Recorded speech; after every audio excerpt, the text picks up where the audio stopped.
All right, guys, welcome to today's Limitless Agency team call. We're super excited. We just went through a bunch of announcements. Today is day 1 of April, so we're pacing for a record issue paid month. What that means is we're going to protect more families than we ever had or had before, and agents are going to make more money than they ever had before as well. So we're super excited about that.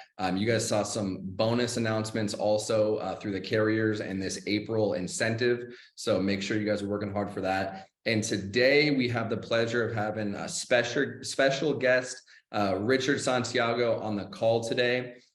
Richard, how you doing, man? I'm doing good, just getting ready to start the next month. I love it. I love it. So, guys, I'm going to let Richard kind of talk about his background and his story, but I'm super excited to hear from Richard and get to know him better and see the changes that he's made in his business. Richard's been with us for a little bit. And he was doing, 10 families, 15 families, 20 families a month. And the last 90 days, I've seen a complete transformation, getting to 30, 35, 40, 45 families every single month. And I believe it's all over the phone. So Richard, if you want to start kind of just with a background, how long you've been with FFL, why you got into the insurance industry, any previous experience, and then we'll kind of just take it from there. All right, cool.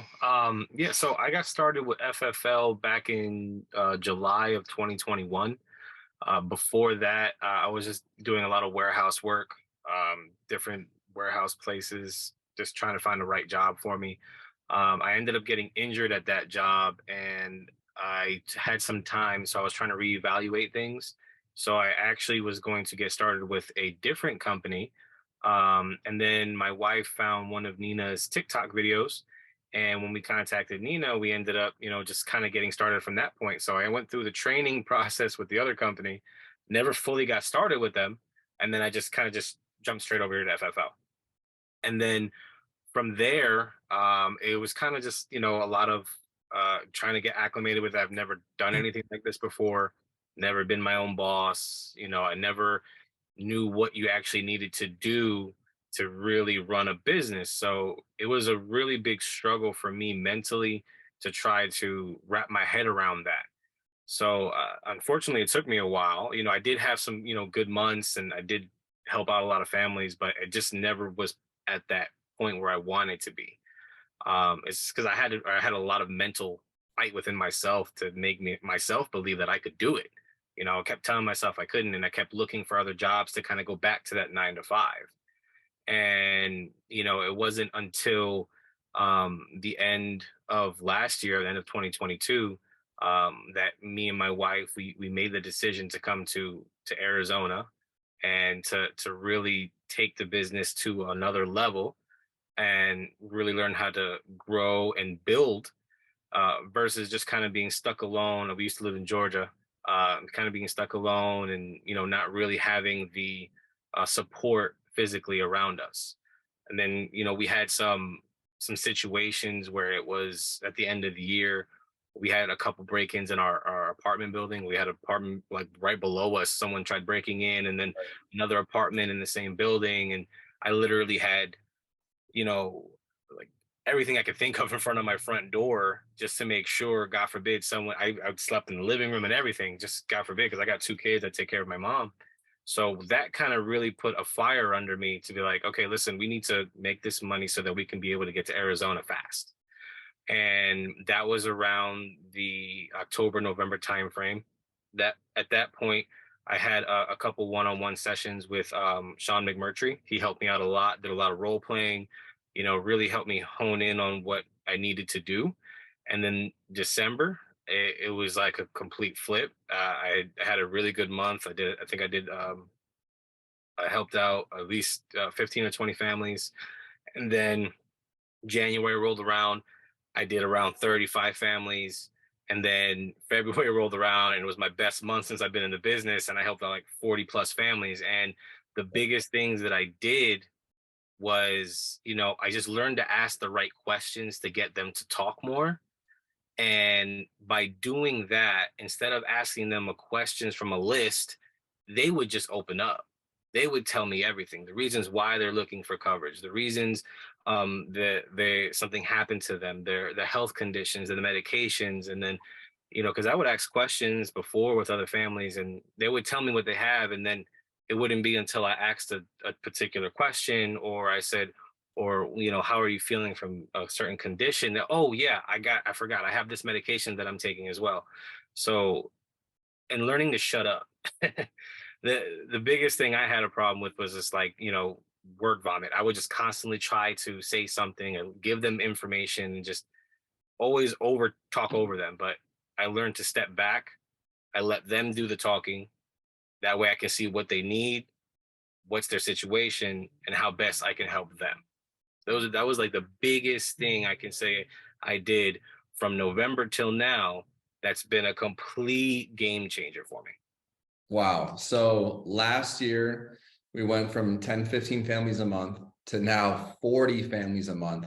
Is it Yeah. fair to say life looks a little bit different when you're protecting 10 families versus 40 plus? Oh, 100%. 100%. I Very mean, cool. when I was helping 10, maybe 15 families a month before, I was still trying to get caught up from the month before, not the month behind, but the month before the month that I was trying to catch up on. So being able to transition from helping 10 to 15 families a month to over 40 has been a complete 180 for me and my family. Stress levels went from here to down. I could see it in my kids' faces, my wife's faces, everything. It's just a complete game changer, man. That's 100%. amazing. So, guys, a couple of things that I wrote down that are major keys that Richard shared. One of them, the very first one you talked about, was we're all independent business owners. We all have our own agency, whether it's you producing whatever a month yourself, or it's you with 5,000 agents producing whatever amount of volume. You have your own business when you start and you get your insurance license and you're with FFL. So it's your job to market if you want to build a business. And so a stupid TikTok that probably took, 5 minutes, and I know because I see her make them, is now, oh, he found an opportunity. You change your life, it helped the team grow. And so that's one of the major things, guys, is always marketing, because you never know. You never know who's going to see it. You never know who can use it. That's one. Another thing is whenever agents don't get to the next level, it's typically two things. One, it's lead flow. And then two, I think everyone works hard that wants it. But I think the biggest thing is their skills and their pitch. And so, Richard, you said that you basically started listening a lot more and asking really good questions and tie down questions. Can you talk or share a couple of those questions that you use to kind of retake back control and kind of, a question for a salesperson is our setup. That's how we set up the sale if we ask good enough questions. So what are some that you use? So I always try to start in the beginning is the confused old man. So I learned this from JLM and Sean, that you want to act like you're confused and why this request is still here and why they haven't gotten it taken care of. Was there a specific reason you were procrastinating? Is it something you were afraid that you weren't going to get approved? So, kind of what's the reasons why you were kind of just taking your time and getting this coverage in place? And then if they say, well, I'm just not interested. Well, what changed your mind in wanting to be interested and then not interested? We know at one point you were looking at it, but was there something that happened to get them to really look into the reasons why they're changing their mind? Because maybe the reasons they're changing their minds because no one got to them. Maybe they just had some people pitch them some really high quotes and they're like, oh no, I don't want to do this. So asking those kinds of questions and trying to get them to open up about what it is that they're really giving you an objection about is key. Asking them why they feel a particular way, or saying if this would help them and their family in the future. Does this sound sustainable and comfortable for you over the next 15, 20 years? Things like that is kind of helps them really settle it in and say, well, yeah, this could work. Or you know what? I was told I wasn't going to be able to get coverage without a 2-year waiting period. So I didn't think I could get it. Well, no, these are your options now. So questions like that, really getting them to think about everything instead of just trying to act on impulse, because everybody's impulse is to say no. They don't want to talk. They don't want to do anything. They don't want to deal with you. They've heard it before. So it's trying to get them away from those impulses to just kind of push you away and get them really thinking about their emotion. Yeah, I love that. In terms of leads, we talked a little bit before, but can you share kind of you're all virtual, correct? Yeah, 100%. So all virtual. What kind of leads are your favorite? How often do you order them? And then from there, what's your schedule like? Once you get the leads, are you dialing them for the whole week or just 2, 3 times a week? What does that look like? So right now I'm doing Final Expense Facebook leads and Nectar. My favorite, I would definitely say, are my Final Expense Facebook. I'm every week. I'm paying for leads. I think you have to have a consistent lead flow.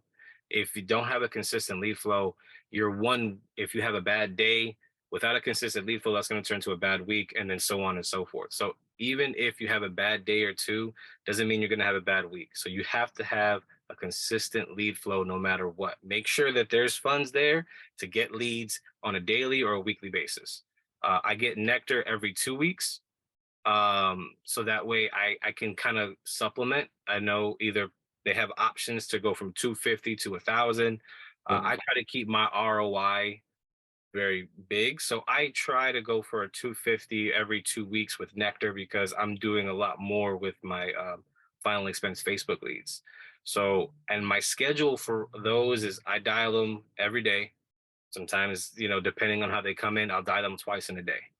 And if I don't hear from them in the next day or two, I'll dial them towards the end of the week.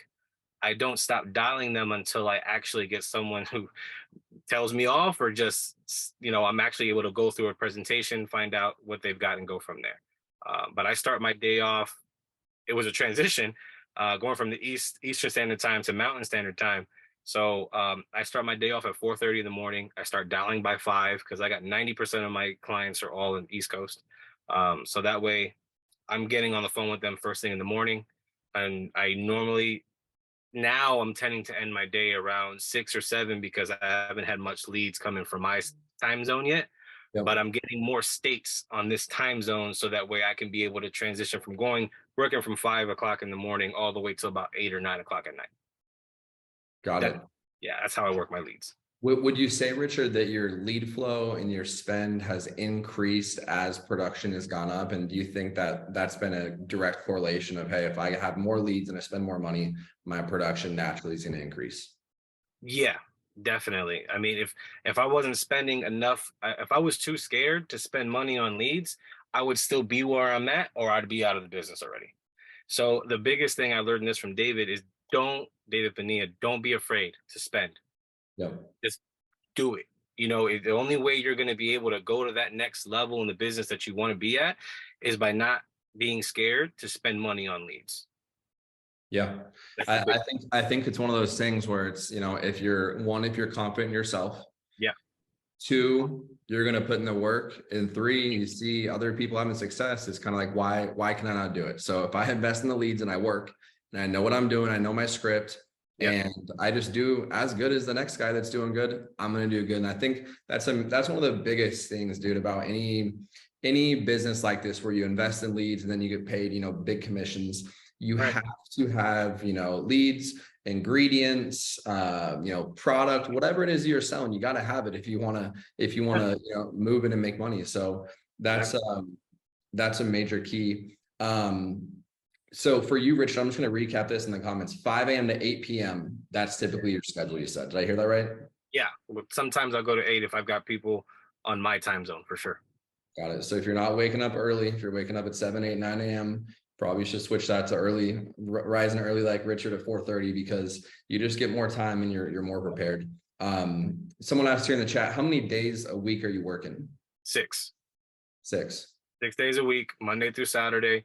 Like I said, I have a family, I have my wife, my kids, and my mom. So we try to make sure that Sunday is our time, is the family time, whether we want to go explore since it's a new area that we're in, or whatever it is. But we need to have that ground.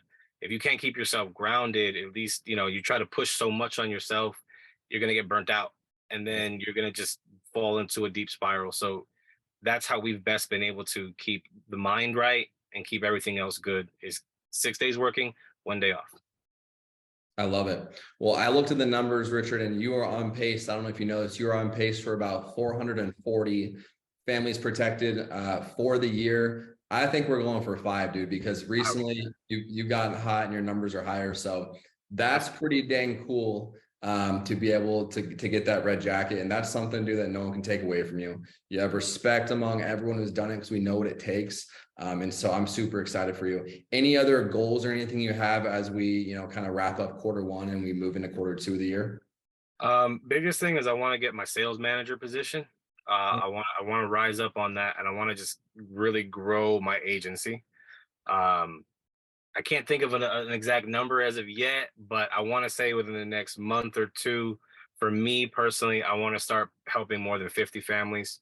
And then I want to be able to help, my agency grow. So I want to help other agents do the same, starting off with 20 families or more a month, and then just getting to that point. And once I can get to that point, then we can think about our next goals and then go from there.